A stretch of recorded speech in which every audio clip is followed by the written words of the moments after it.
when you're coaching or teaching, be very strict. Demand that they pay attention. At the end of his time spent here in this world, you can effectively say you have contributed and you have made somebody or something better. Sometimes I wasn't even mad to get them motivated. I would break clipboards over my knee. I take my team over there. We had a 26-point lead at half. He says to me, Coach, can we beat the bye team? I said, it's guaranteed we will beat the bye team. Stuff like that, just on and on. All right, Ron, how are you today? Glad to have you on here. I am doing just absolutely marvelous. Good. Do you have a whole line of stories to tell today, or? Well, I've got a few. We're going to go on probably 6-7 hours straight storytelling. Oh, it's going to be that short? All right. Well, first of all, how long, have you been at this coaching game? This 105? year, a little less than that. This will be my 52nd year working with young people. 52nd year. That's awesome. And I enjoy it more now than I did 52 years ago. So 52 years of coaching. 1969. 1960. What all have you coached in this 52-year span? I have coached baseball, basketball, track, and then my physical education classes, which I did 26 years with Willie Smith and Bob Love of sports speed development programs like I'm doing here at Rise Performance. So that's all of the different sports. What's interesting, when I started, my salary was $4,600. Oh my gosh. And I got a whopping $300 stipend for yearbook advisor and track baseball coaching. You're rich. What did you do with all that money? I built a 5-level home up there by your folks. Is that right? Yes, 5 split-level home, yeah. With off the salary that I made. That was back when gold was still tender around here. Shillings. You played with shillings, didn't you? Yes. Was that Kurt Shillings? Yeah. What was the first coaching job you had, and kind of what's the timeline that you had as far as your coaching career? Actually, if you go farther back to my military service, when I left college, I was drafted into the Navy, Army, but you could choose back then what branch you wanted to be in. I was an athletic petty officer at the Great Lakes Training Center in Great Lakes, Illinois, and after that, when I was released, I was hired at Jonesboro Grade School in 1969 as science teacher in PE. Wow. Yeah, I was very fortunate to get that job right out of the military because I didn't interview or anything for it. It's amazing. So something you guys, if you don't know Ron Fulenwider, I know a lot of our listeners are probably familiar in the Southern Illinois area, and if you're in Southern Illinois, you've probably heard of Ron Fulenwider. But if you haven't, if you check this guy out, he is in impeccable shape for his age. In fact, I'd put him up against some 20-year-olds of today. Yeah. And he not only is he an instructor and coach, he lives and walks that mantra as well. Mm-hmm. He's out here at our gym doing planks at, he likes to count them all together, but 60-second planks at a time. He lifts every single day. He runs around with the kids, and he's always in a great positive attitude. And if that doesn't show you how to take care of your health, then I don't know what will.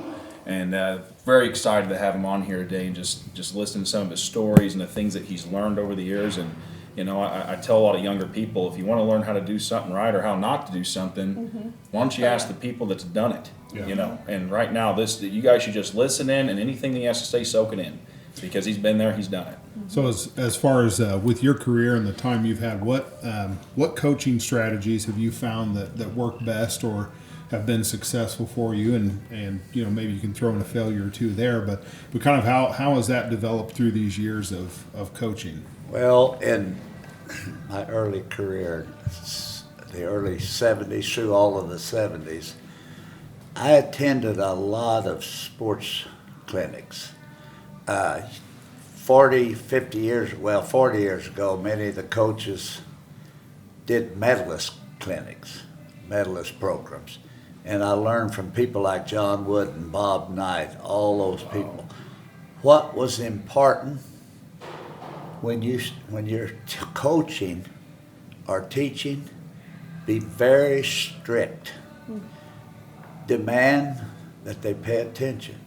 Motivate. Make it fun for them. If you do that, you're not going to have any discipline problems. One of the greatest stories I ever heard was from John Wooden. This was in Nashville, Tennessee, in approximately 1972-73. He told a story about if you have discipline and you have rules, stick by those rules. Bill Walton came in to practice. This was back in when he was somewhat of a renegade.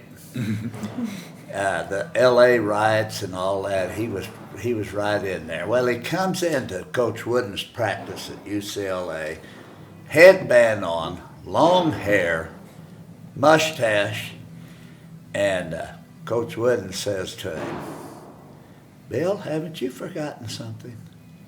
"No, I don't think so, Coach." "You forgotten my rules about having a haircut, clean shaven, no headbands?"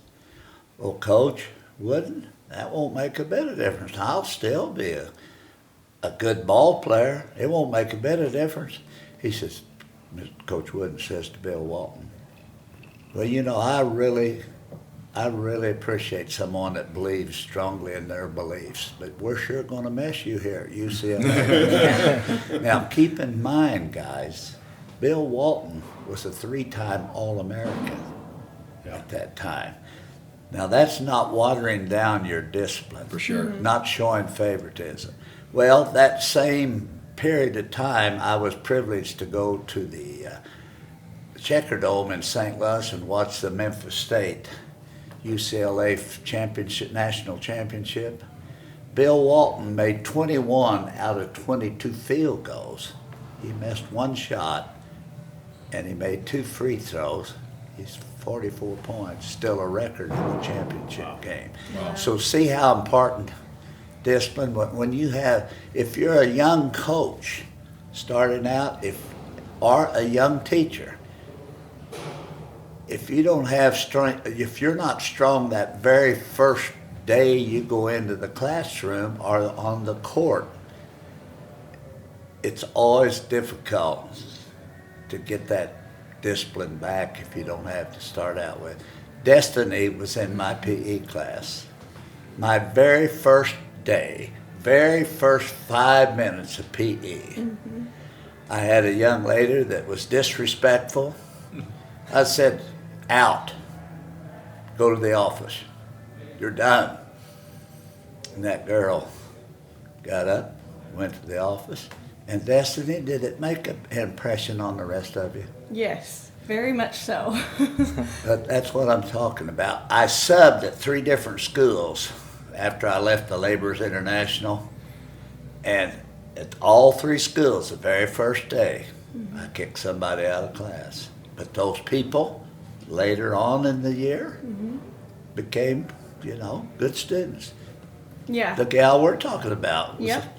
was okay later on. Yeah, everybody has respect for Coach Ron, and I firmly believe that you should make it known that you mean what you say and you're going to act right. And he taught us a lot of great things that we still use to this day from that 10 minutes into class. It was 8 o'clock in the morning. We were in 8th grade, sitting around in a big circle, and he comes in, and he's got a very loud voice as it is, and just made it known that we were going to listen to him, from that day. And that's what you have to do. If you Yeah. ever teach or if you ever do coaching, you have to gain the respect of the players or the students. And if you motivate and you make it interesting, if you've watched my RISE program down here, these kids are having a good time. Absolutely. And I'm trying to make it a good time. And they're not having a better time than I am, however. Yeah.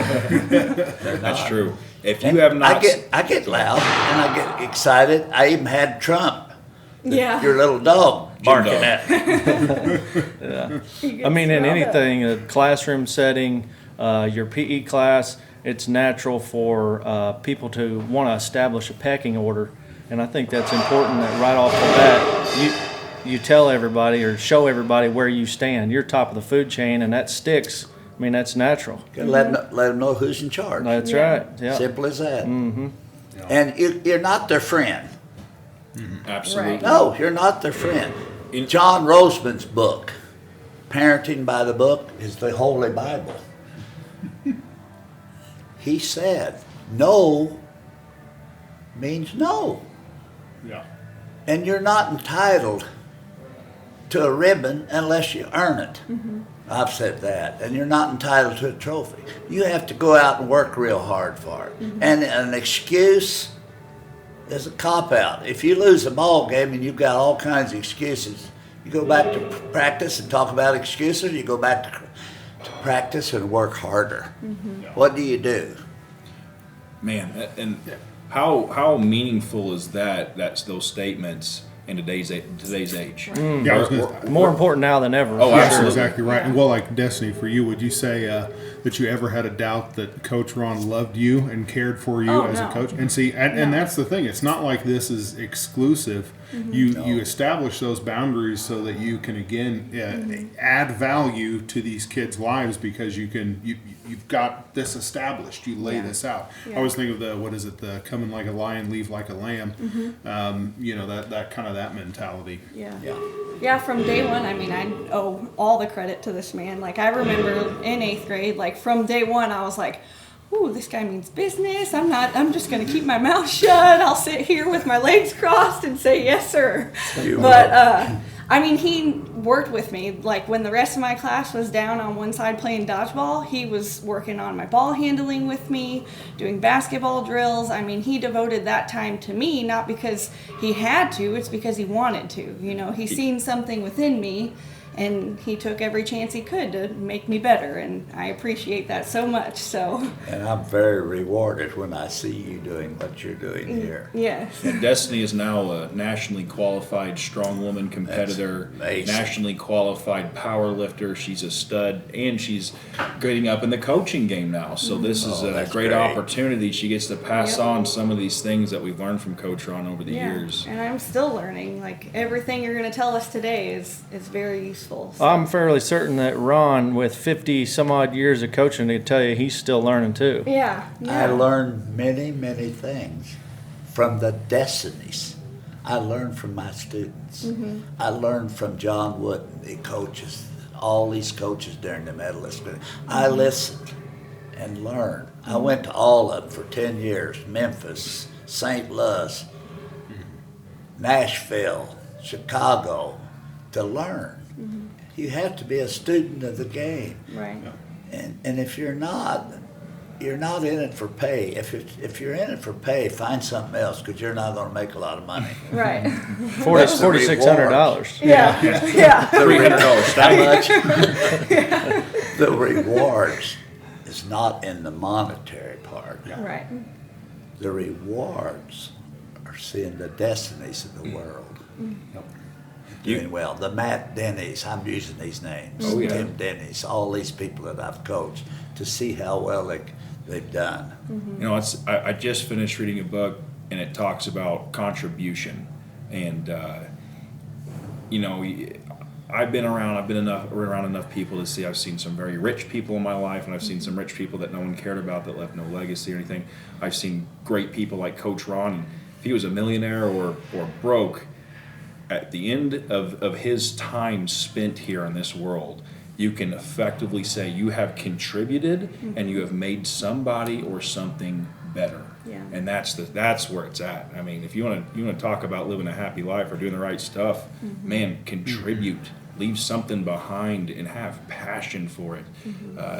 You can't topple that. No. You can't. You know, these coaches that I was telling you about, Bob Knight, John Wooden, Norm Stewart, all these, they went on and a lot of them are making millions of dollars now. I'll guarantee you, many of them would rather go back to what they were doing when they were training grade school and high school coaches in these clinics. Yeah. I remember seeing John Wood, such a wonderful Christian man. Saw him in the hotel lobby, spoke to him, said, I see, Mr. Coach Wooden, you've got your Bible with you this morning. He says, yes, and you know where all of us should be this Sunday morning instead of here at this Medalist Clinic? We should be in church. I never will forget that.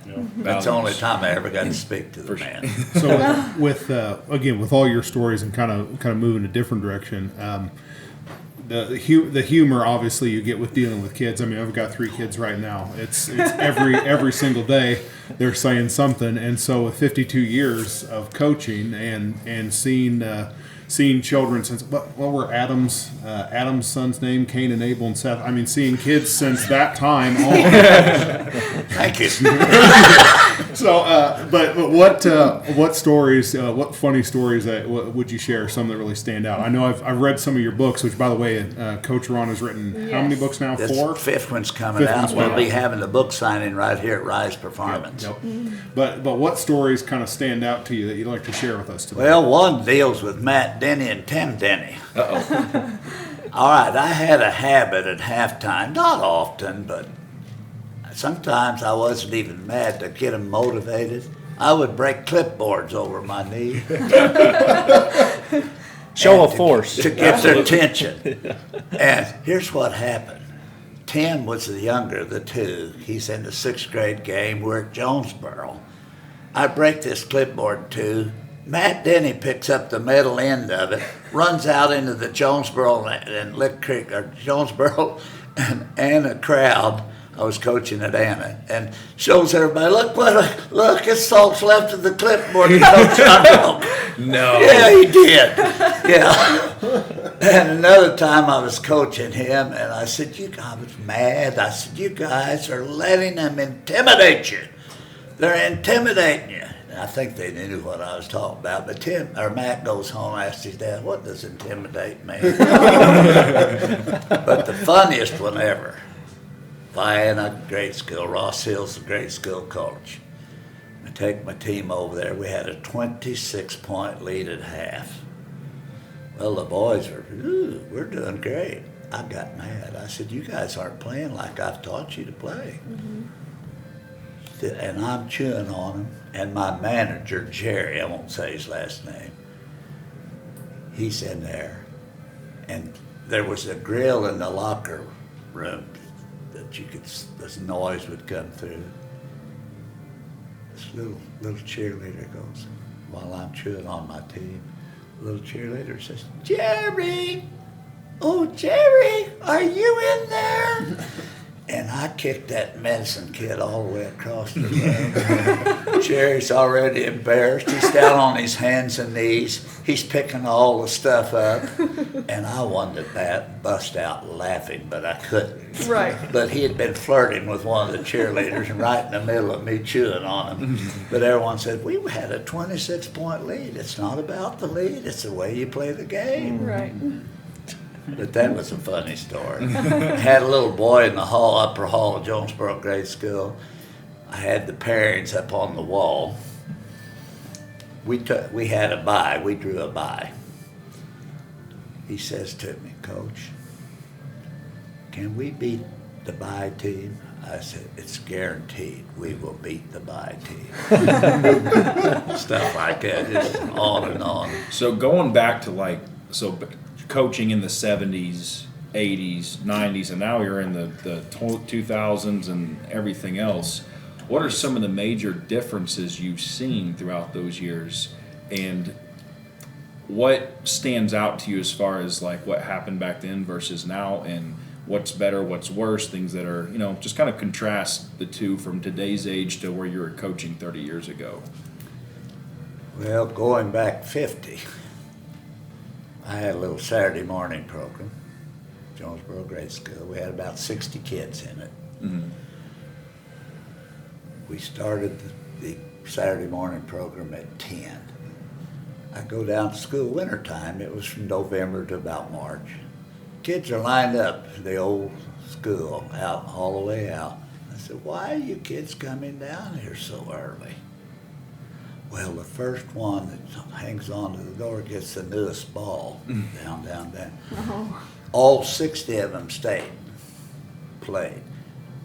The 90s, I started out with about the same number, and I ended up with about 20 to 25. Wow. The difference is the culture. Yeah. And by the way, when I talk, I'm talking universally what's going on across America. We have lost a lot of the discipline due to the culture. All right, I blame a lot of it on cell phones, video games. Those kids in the 60s, or in the 70s, they rode their bikes everywhere. They played outside all the time. They didn't have the fast foods that they have today. Obesity was not there. Obesity's on the rise now because of our, I think, video games and cell phones. Families aren't communicating together anymore. They don't sit down to the dinner table together. This is what I'm seeing. Now, our kids in this area, they're unbelievable. Our parents, we have great parents. Are they situations like what I'm talking about? Yes, but not as much as universally across the United States. But one of the things I didn't learn early on, get better acquainted with the parents. Your mom might be. Oh gosh. I made a mistake there. I'm the coach, they're the parent, I'm over here. I don't need to talk to them all the time. Right. I've found at Lick Creek in particular, I know all of those parents. Your line of communication is open. It's easier for a parent to get on to me about their kid if they know me. And if they don't know me, then that's where your line of communication breaks down. But if you know them, I can go to them and say this, and they'd come to me, feel comfortable about talking about their kid. So I think the communication, but the difference is the culture. When I grew up on the farm, we had chores. Yeah. Joy comes from a farm. We had cows, pigs, hogs. We milked. We made hay in the summertime. And I might want to tell you a little bit about my background later on how I grew up compared to how they all are growing up today. Not everybody had the opportunity to work with their mom and dad till they were grown. That's Yeah. big difference. Yeah. Yeah, absolutely. Wow. Yeah, that's some good stuff right there. So you've mentioned a couple of these, and I don't. It's not like we want to go negative per se. You mentioned one of them is talking with the families, and making sure that early on you'd moved from being kind of that distance to having open That line was my communication. failure there. So, are there anything else you could point to as, again, learn from my mistakes so that you don't make the same one that you can kind of give to young coaches, parents, I mean, really anyone who's wanting to develop young athletes? Have an open line of communication. And what I said earlier, be strong. Have your practices, PE. We always had everything laid out. If you noticed on the Rise performances here, Yeah. everything, my clipboard has 10 minutes here, 8 minutes, 2 minutes for this. Bob Knight, when the medalist clinic was talking about, his practice was only an hour and a half.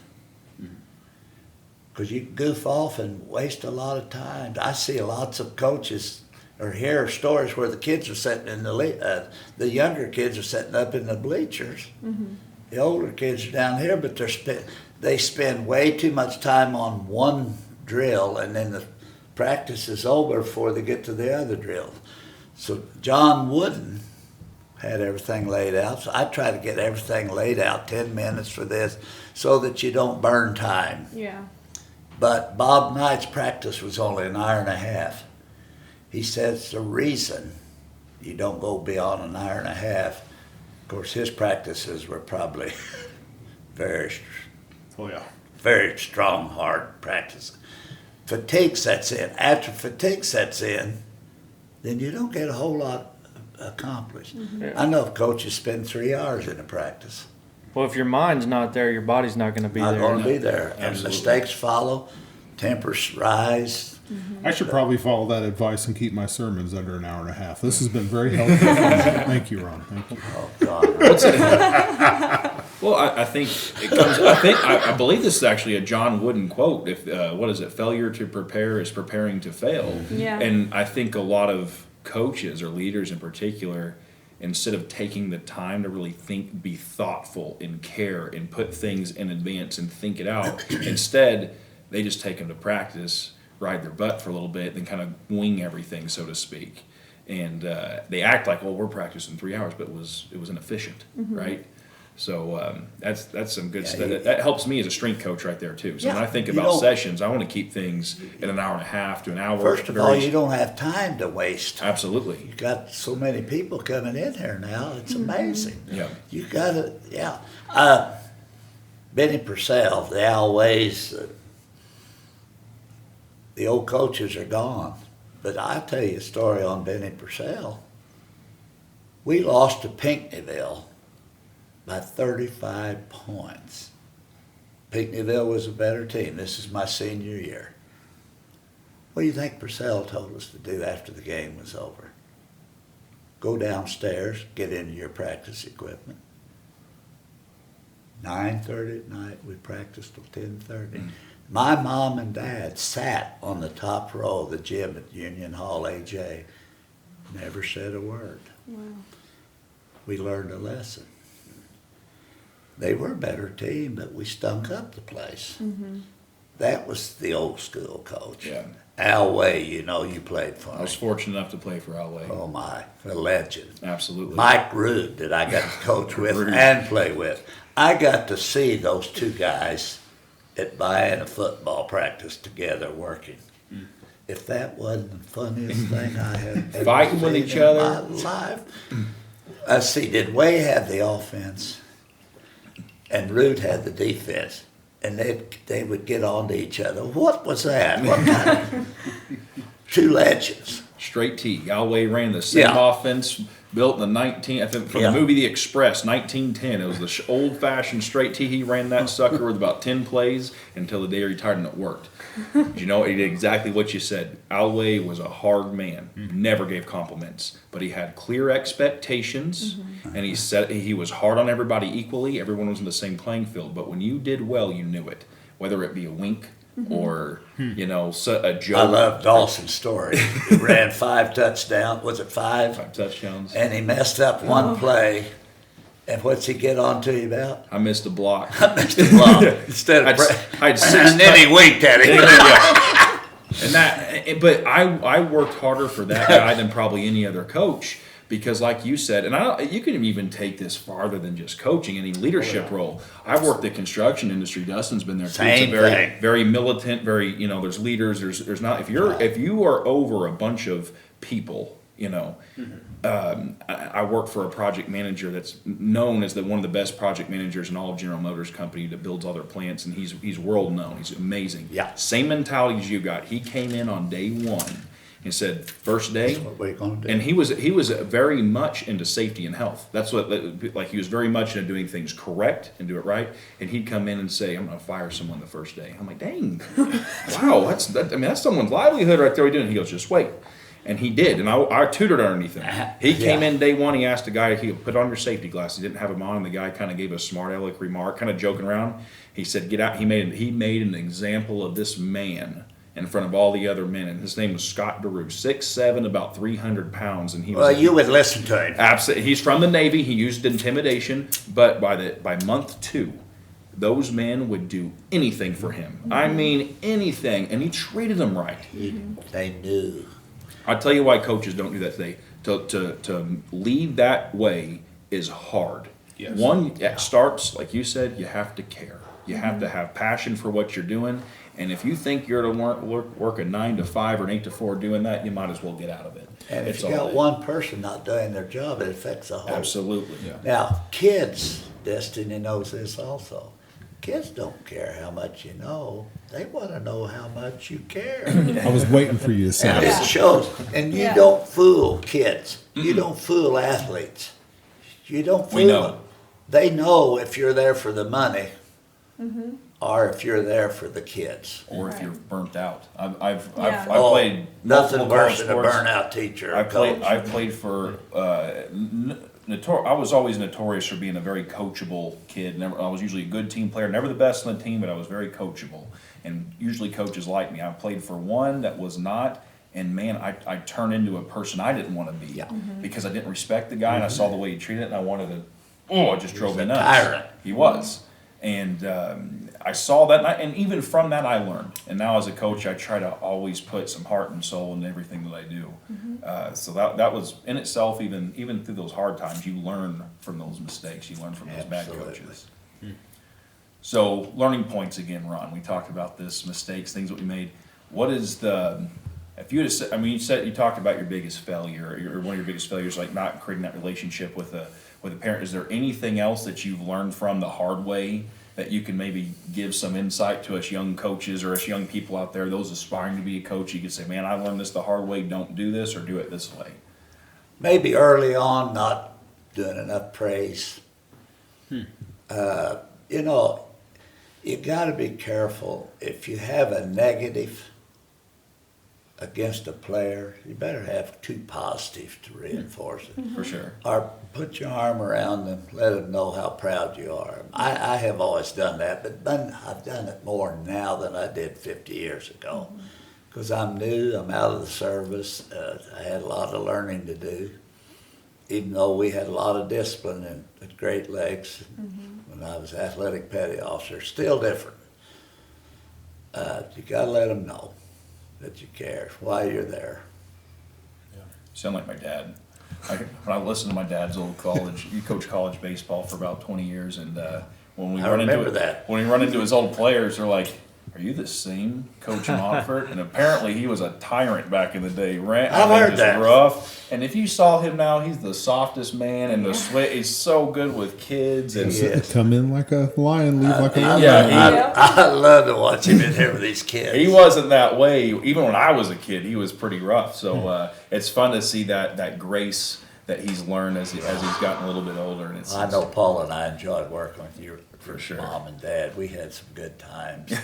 We worked in National Safety Associates and with environmental products, and now they have the Juice Plus and educational materials. And then to hear Dave, he was a playwright, tell his stories from, we'd go from Harrisburg to Evansville to a meeting, hear all these stories. It was amazing. He outspoke you, Coach Ron? What? No chance. I might have been asleep when he was talking.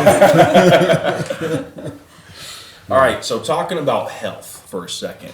So just like we said in the beginning, Coach Ron is in impeccable health for his age. I mean, I'd say he's in better health than some kids right now talking about the obesity I rates and think stuff. he can hold a plank longer than anybody Absolutely. in the gym right His now. core say strength so. is ridiculous. I've been holds the- challenging too, the girls. Yeah. If Yep, the he plank gets all my challenge was a girls. thing in his day, I mean, he Yeah. would have been a YouTube star. Yeah. So, this man, yeah. So what are what are the things that you do health wise that you could say, man, this really helped my health? Or do you do any? What's your routine? So to speak? Well, I'm an early riser, as you know. When I was at Lick Creek, I'm up at 3. People say, "Why are you up at 3?" Because I'm basically nuts. But what I would do, I would get up in the morning, news, weather, and sports. I was out of school at 6. I worked out like I do here, only I didn't have all this wonderful equipment. But that's where I developed my abilities to do planks. I've always tried to watch my health, nutrition, and with Beth and Dave, we were the first ones. Paul and I were the first ones to be introduced to Juice Plus. Now you're seeing other companies advertising on TV. I was the very first one to go on Juice Plus, which was 27 years ago. You still take Juice I have Plus every products? 2 Juice Plus pills in the morning, 2 veggie pills in the evening. I can, and I'm not going to say this to brag, but the Lord has blessed me unbelievable. I haven't had a sick day. I never had a sick day at Wow. Lick Creek. I never missed a never day from missed a sick. day. So we are Had not one at being paid Jonesboro. by Juice Plus, everybody. No, This we're is not. all Yeah. legitimate. Yeah, send the checks to me, guys. If you But- heard it. But I was raised on a farm. We ate organic foods. Yep. We were very poor, but not poor otherwise, because we Yeah. raised everything that we ate organic. Everything was organic. Mom canned everything. I thought I was poor till I started working with Bob Love. Bob Love was raised on a plantation in Delhi, Louisiana, and Bruce and I would work and make hay. That's my brother. We'd get $10, $12 a day making hay. Bob got $2 a day. But there was 13 in his family, 13 siblings in a 2-room house. Bruce and I had a 5-room house. So we wasn't as poor as he was, but everybody was poor back then. Everyone was the same. It was normal. You had to work. Yeah, yeah, it worked, yeah. Yeah, everybody had to have something on the farm to do. Like I said Right. earlier in the interview, I got to work alongside Mom and Dad. And that's a treasure to Absolutely. So when it comes to nutrition, I mean I've gone out to eat with you many times. It's not like I've ever seen you not eat anything. How would you say that you've kind of, moving from the organic food growing up, how would you say you've kind of approached nutrition and doing that throughout you your won't life? see me drinking very many Cokes or things like that. Mostly water. I don't eat a lot of fast foods. I do. Ron and I used to eat every week at Dairy Queen. Don't let them fool you. Hey, I I said- did a lot, but it was- I said a lot. A lot. Yeah, we met every Wednesday You before we went to the can't pass the nursing Anna home. Dairy Queen. Yeah, No. yeah. I had to take him to can't nursing home every day, every Wednesday. But it's moderation. Yeah. That's a And good point. Paula was one of the best cooks, still is. Oh, The day she man. could. Tell about her rolls. Oh my We're gonna get gosh, some more that's one of clubs. my favorite memories. I have a lot, but that woman, I still have not met her, but she can flat out make some rolls. You're now, gonna be working with her. Michelle We'll get her in here. and Paula need to have a cook-off because Ooh. Michelle can make some bread too. That's it. Her Yeah, have you not had it Her yet? sourdough So, but bread. have you had Paula's? No. Ooh. competition the right rolls. I feel like brother. I need to be a judge. Brother, I love you. I but feel like I you're need to gonna be a get judge. second. Yes. Yeah, she can You throw are, down this in is the her kitchen. her grandmother's rolls, Tishy's rolls. Yeah. Who lived to be 101. And- The reason she lived to be 101 was her rolls. Yep. Hear that, Coach- people? Yeah. Juice Plus, And rolls. rolls, which is carbs. So you keto people out Yes, there. yeah, you can They know. exactly. Needs it. And So- ate organic food And ate- until I was 20. and work Yep. on a farm. Yep. So I think it does bring up something good because a lot of times as strength coaches or personal trainers, whatever, if anybody in the gym world, you get a lot of fads and you get a lot of people that come to you and there's a lot of diets that totally exclude something or there's really hard parameters and that's not the case. Keep it simple. You know what a healthy food is. Just make better choices. Yeah. And show some discipline. That's where you get Yeah. to discipline. It's not Don't- rocket science. It's not. Don't make it more difficult than it's got to That's be. right. Right. It bothers me to see young children that are obese because I fear for their health down the line Yeah. because if they don't change, Yeah, it's it's a not bad going to get start. any better. It's only going to get worse. Yeah. And that comes back to the parents. I was just getting ready to say that. You said something earlier that stuck out to me that's not the case anymore, where you had that late night practice after you lost a game. Parents were right there, never said a word. Oh, yeah. Nowadays, do that today. They would complain. the Oh. discipline of the parents is Ridiculous. lacking big time. I hear all the time kids saying, going home saying, that coach yelled at me. And you know what my mom and dad would have said? Too bad. Yeah, I mean, What'd you do? Yeah, that's what'd the you do? job of a coach.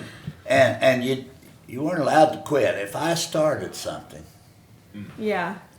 I was a 96-pound football player at AJ. Now, can you imagine me out there with the 200-pounders? And you know what? My freshman year, I was specialized. I was on a special team. I got to hold the dummies. Oh, God. How did you draw that short straw as a 96-pounder? What do you think? All right, Nadine Stebbins. Oh, yeah. He's deceased now, 205 pounds. Oh, no. He knocked both dummies over. That was especially the thing. I had to tape the thigh pads so they wouldn't move around. Oh, Yeah, now shit. that, but Dad said, you're not quitting. Yeah, You stay out. You're going to stay out. yeah. So what I think is awesome right now is that, you know, we complain about today's age, and I think everybody has overheard the fact that kids today are soft. But what the heck are you doing about it? And I tell you what, I tell you what Goes we're back doing. again to Absolutely. the motivation from the home. Comes back to that. Putting away these things, this videos, putting away the cell phones.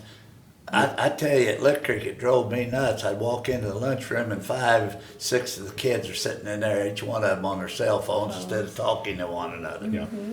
But I think what you're going to find is that, you know, you said this earlier too, it's hard work. And you've got to do the hard work, and even for coaches and for parents. I mean, that's what you're saying is draw the line. Yeah, you know, lay it down. Same thing as he was saying about being a coach. You're not there to be their friend. No. Parents the Not there same to be way. your friend. We can be friends when they grow up like Bestie and I are now. Exactly. Yeah. And Bingo. Joey and I, you know, now we've got young ones under the age of 5, and it is difficult at times with today's stuff. It's really easy to give your kid a phone and a YouTube video for Real a babysit. easy. It's very easy, and I'm not gonna lie, I do that at times. At times, yeah. But you can't do it all the Can't time. do it all With- the time. All the time. Because it becomes For sure. That's a button they push on. I know. Well, and I know this is you telling a lot of stories, but I can tell one, and I won't name which of my children. But this came home to me when we let one of my kids borrow the iPad, and they were watching a video. And we went to take it away, and they threw a royal and utter fit and took the iPad and bit it and cracked the screen. I was like, we've got a problem on our hands here. And it was, and at that Yeah. point, I mean, that was it. They're That pacifiers. was 3 years ago, Yeah. and it Yeah. was like we're not done going with it. forward with this. So this is not how we're going to interact with this kind of For stuff. sure. But you know that in order to reclaim some of that, it can be done, and Yeah. and even then, and don't let the culture become an excuse as well. Even if you're a coach or if you're a young parent, you can't. You can't let that. And Culture's changed so much, and if you change with the culture, you're done. yeah, Yeah, I think in going back, like, what are you doing about it? Well, I can tell you, we're doing something about it. Exactly. Because we're bringing We are. Coach Ron right here. Well, I mean, your program too. For sure. I mean, we're here at Rise Performance. I would consider us a hardcore barbell gym of these barbell. Like, I'd challenge. I love it. I'd challenge any gym in a 300 square mile to show better strength and conditioning equipment and coaching.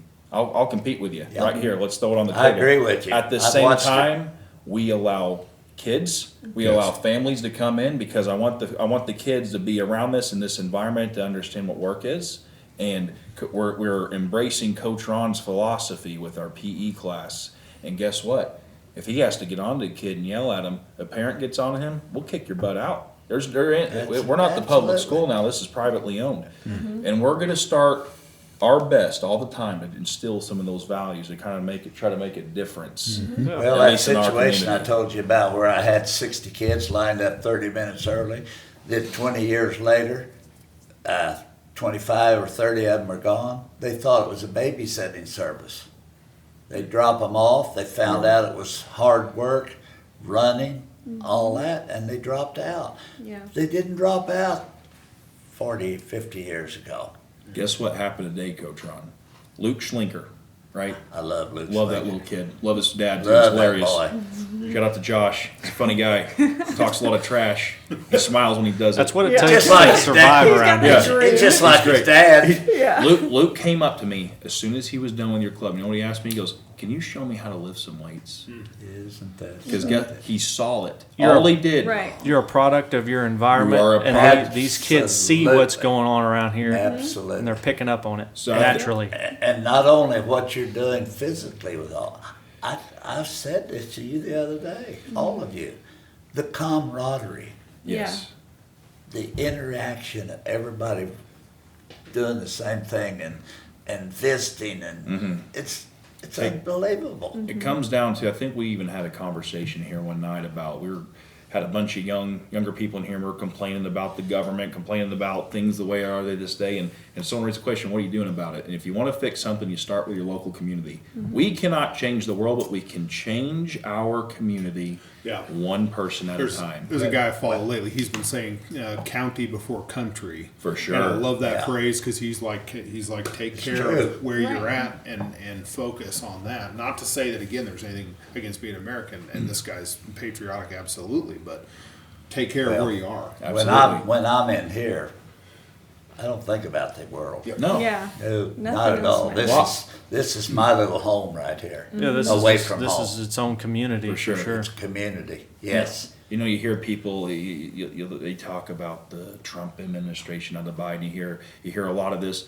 Well, what the heck are you doing about it? You want Don't just talk to about be it. an anarchist, start a revolution? You want to do all this? Have you even ran for a local? Have you Yeah. been a local politician? If You you're ran not for- going to do What are anything you about doing? it, don't say nothing about it. What are you doing in your local community right now? That's where it starts. And What again, contributions are you making? Absolutely. Yeah. Well, and this comes to a personal level, and I'll say for me, this last year was sort of hitting this level of okay, I can talk about discipline all day long. I mean, because as a minister, I hit on that topic. What discipline was I exhibiting? Very little, and so it's like over this past year, it's strap down and get it done. There's just no other way. Joey's lost like 100 pounds now, a competitive strongman athlete, and coined the name Sermonator. Yes. Just saying. Oh my, I hadn't thought about that. He is. Sermonator. He has Oh, a shirt. you haven't Have seen you not his seen the shirt? shirt? Oh, no. Yes, Chuck got it for me. It was that one that Chuck got for me. Yeah. One Yeah. time I thought it was Samson coming in. I don't know if we're drawn to a close. It's kind of as we end here. I appreciate you praising the gym here and lifting it up. Maybe I'll make you uncomfortable, but I heard a quote this week and I thought of you when I heard it. The quote was, "When you look at it's a good one. It's a good one." The quote was, many times we judge greatness by how large someone looms on the horizon of history, and so that's your Napoleons, your Nebuchadnezzar, your great presidents and large figures. And I like how this guy said it. He goes, so often instead greatness comes by the people that stand on your shoulders on that horizon, the movement that you foster. And so for me, just wanting to praise you, Ron, and just encourage you. I can't tell you how many people I run into that you've impacted and made a difference in their life, to where your greatness is not, you're a larger than life character, no doubt. But when I look thought at, I was losing some weight. but when I look at the way you've impacted people in Destiny, I definitely want you to kind of pitch in and talk about what Ron has kind of done for you. For me, it's been such an encouragement as obviously as your minister, to see the active faith that even you live out. That we've had this constant thing of I'm like, what's Ron doing? And I get to join alongside you, and it's been great. And I mean, even with the pandemic, we figured something else You and out I to both do. talked about that. Yeah, we figured out something else to do. You go through it. Yeah. You know, I've not had a bad year. Yeah. I haven't, and I left Lick Creek.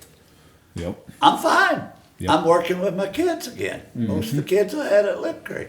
Now So you certainly, got Anna and Jonesboro, and heck, we got parents now reaching out to us from other towns. And, but again, I don't want to give you a big head because I worry about that for you. But I do just want to tell you how I thankful I am appreciate that. for you. Yeah. Appreciate it from all of you. Yep. Uh-oh. Put them on the top of your head there. Wardrobe malfunction here. There we go. Oh, wait. Wait, Flip we got the an other earpiece out malfunction. Flip it. Flip it around. That one right there. Hey, It's there gotta you go. go. Got it? Nope. Flip. Oh, There you go. Oh, nope, you had it. There you go. Flip that Technology upside down. these days. I tell you. Good. You know, I'm old We'll get you school. on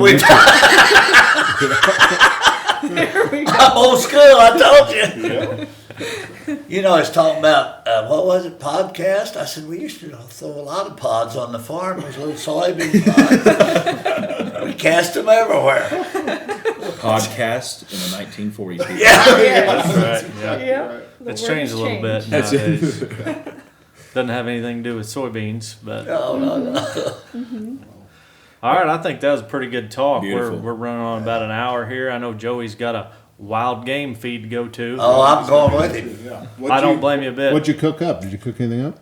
Oh, was we supposed to? Oh, well, rolls. Well, Oh, All I think yeah. about is rolls now. you're challenged. Yeah, I gotta. Yeah, we've got to make that happen. We'll get Paula back active. Yes, Yes. we will. That'll be good. Yeah. That'll be good. Well, Coach Ron, it's been a pleasure having you here today. It's been a pleasure and- being with you folks. Thank you so much for doing this. Hey, this is the first of many of you being Yes. on your newly found podcast. Yeah. Hopefully, we can get some other coaches such as Al Way out here and Oh, I'd love to be sitting alongside Al Way. oh, We need to do Mike that. Root, I got to coach with. I'm sure they don't have social media, so it'd be hard to connect with them on this. But I'll Yeah. definitely text old Coach Ray. He does text, so we're going to challenge him to get out here and talk with you and hear some old stories. I think people are going to really appreciate that.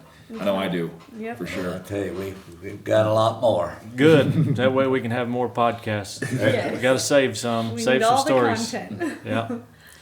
All right. Well, you need to get to that wild game feed, and since I'm not going to be there, you guys need to eat my share, and I need to hear about it. Will do. I got to fry up a couple of squirrels, I guess. Yeah, well, right. I made enough. All right. Thanks, Until everybody. next time.